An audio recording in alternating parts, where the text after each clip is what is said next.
We often get asked the question, well, how do you know this type of management or this type of grazing is good for birds? And the way we know that is because we do bird monitoring on every ranch in our program.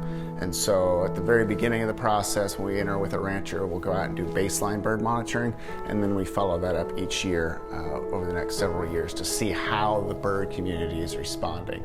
So we talked about one of the big things we implemented is this new grazing approach where you're moving animals across the landscape instead of keeping them in one place all the time.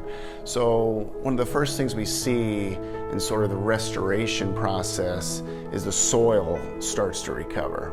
It starts to rebuild the soil, organic matter, plants, insects, microbes, all the things that go on underground that we don't see starts to regenerate. The result of that then, that we start to see above ground, is plants. You'll start to see more plant diversity, more plant productivity, and that starts to occur across the landscape.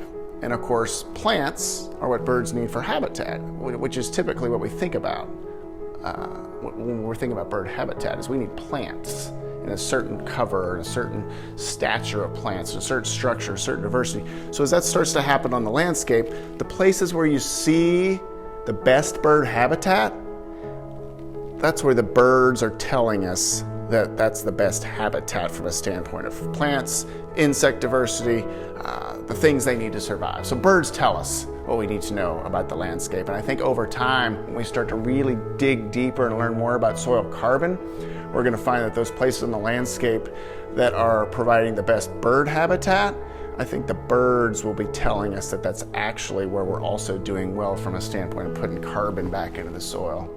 So birds tell us what we need to know about the landscape. When we look out across and do our monitoring each year, the birds are telling us where we're doing well on the landscape in providing that habitat.